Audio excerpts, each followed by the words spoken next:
Hello, it's me again. I've been getting a lot of questions lately about how I do my digital colorings, especially on my channel page.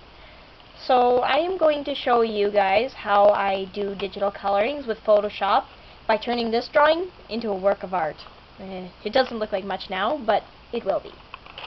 So let's get started.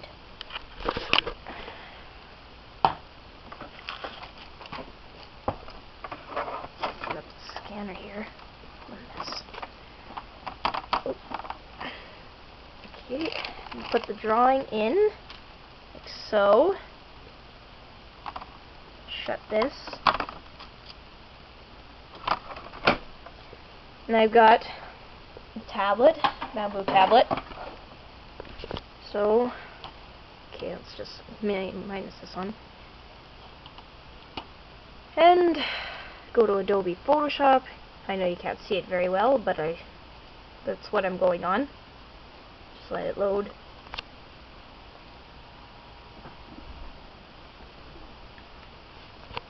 Alright, so here's the main console here.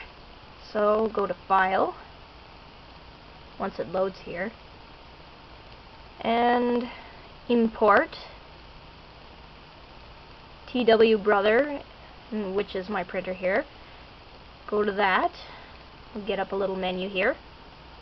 I'll do a pre-scan. I know you can't see it very well, but kind of bear with me here.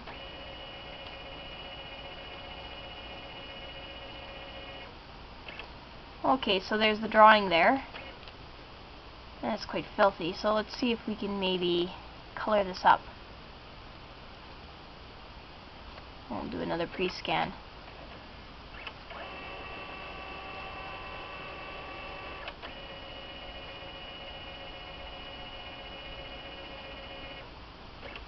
That looks a little bit better, so now I'll just start.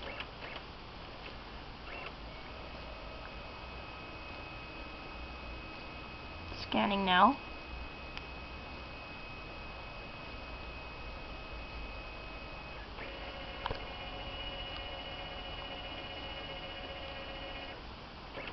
Alright, so she scanned.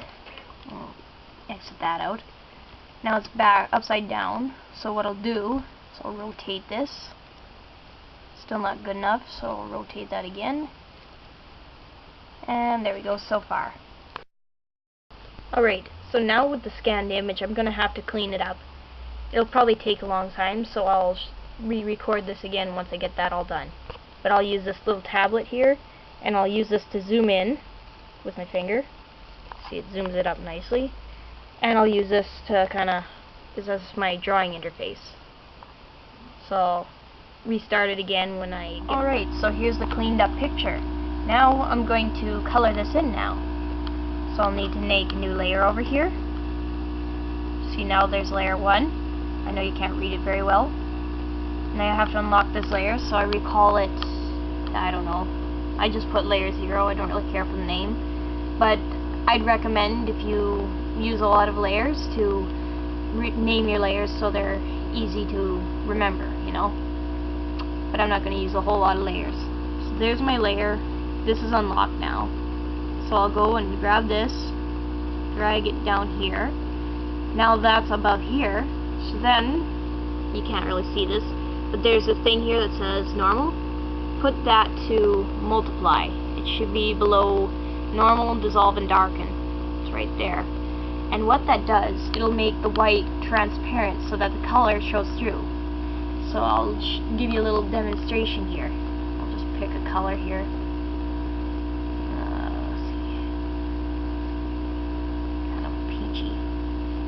Yeah, that'll do it.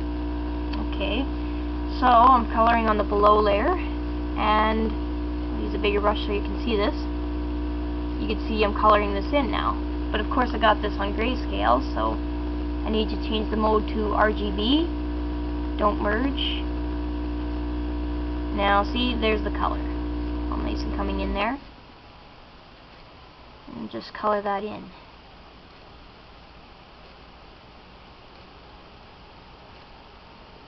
And you see there the black's all being left out, but all the white's being colored in.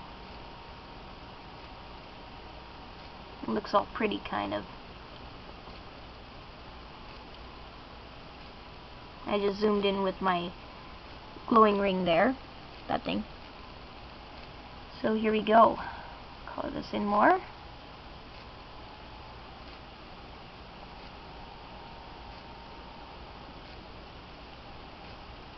And there's kind of your idea. But the coloring is going to take a very long time, so I'll record again when I show you how I shade. Well, I'll just finish coloring his head, actually. Get that.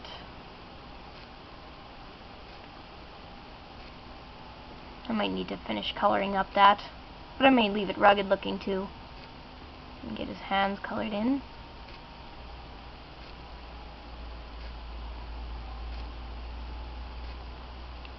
Now, if you got something that's got a bunch of colors too, with this, there's the peach, and, well, I might have to color his shirt in.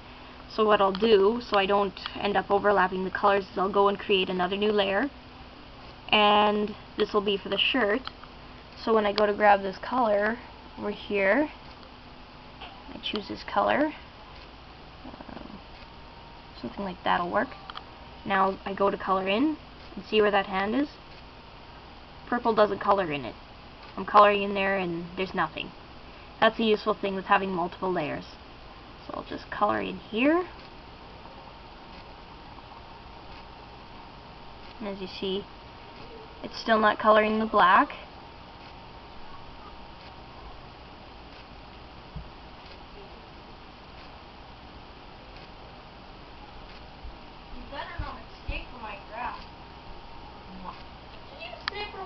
Alright, so before my camera kind of went off there, I was just showing you how to do the fading effect here.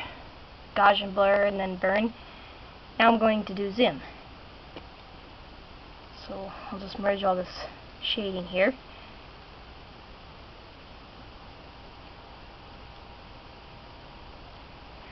Merge it down. That'll leave me with this layer here, that's free. Now I get a sample of the Zim's color. And then I get a really dark color. And then I'll start shading here. Oops, wrong tool.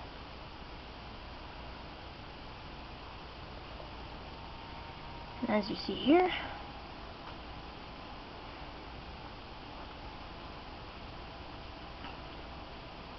achieve really nice shading.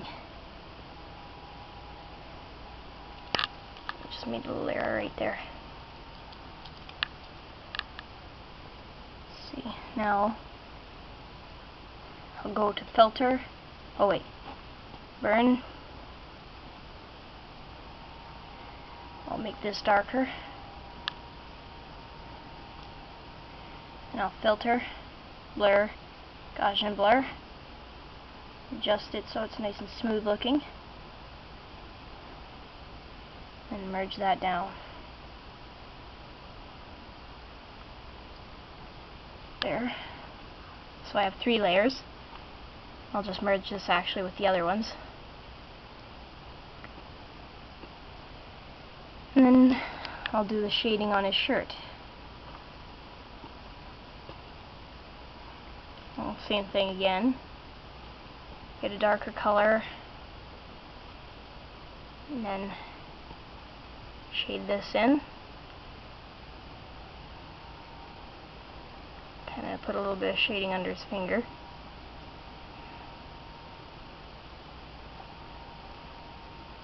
Oops, I made a little error here. And then I'll burn. Use the burn tool. Darken that. And that a bit. Erase a little bit of mess there. And I got a little bit that's missing there, but I don't want to color it, so I'll use the smudge tool and smudge this in. And as well, I'll go and blur this. Gaussian blur. And there we are. Merge that layer down as well. And I think I'll leave the picture And I kind of did a little bit of shading on Nini's foot before the camera died. Well, actually after the camera died, sorry. For Nini's eyelids, I don't know, I'll try burning this here. Oh, that worked nicely. Kind of look dark. And there's how I shade. Now for the background. I don't know if I'll leave those speech bubbles in there. So I'll leave them. And I'll start kind of using some sort of color here that'll look nice and dark. Okay. Probably a nice deep blue will work like that. And then I'll color the background in. I didn't color in Zim's eyes either, so it kind of might be a bit black and white, or the background color. But I haven't added a layer for his foot yet.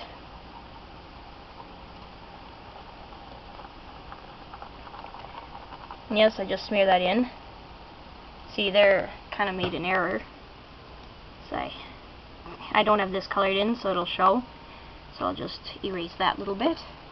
But if you're lazy and you just want to get that colored in quickly, you can color in the eyes and just scribble it in like I'm doing here. See? It's hard to see his hair because of the camera quality, but his hair's still black yet. Hasn't went into the background. If this tool had a nice line tool like the Flash program did, I'd use that to make kind of a woody appearance. Yes, Zim's head, see there again, colored in. So I just erase this a little bit. Good as new. Yeah, his head's glowing a little bit. I'm gonna fix that.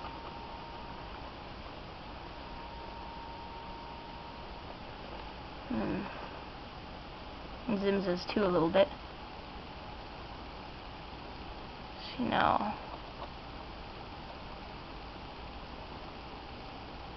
I don't think I'll even make a detailed background. Yeah, I'm lazy. So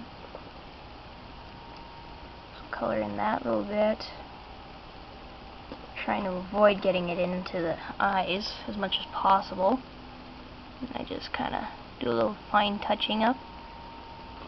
And there we are. Looks pretty, doesn't it? Just get off the extra glow here. And a little bit on Zim's head.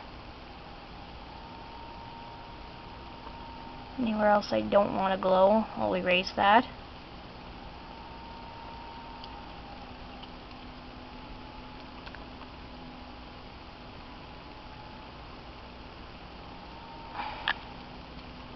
And there we go.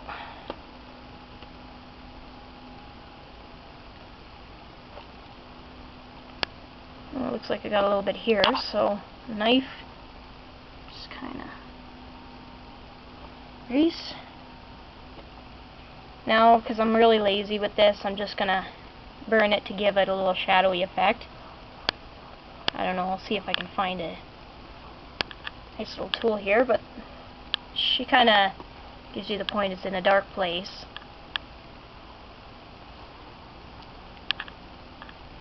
And then kind of articulate this in with the background. Make it kind of shady.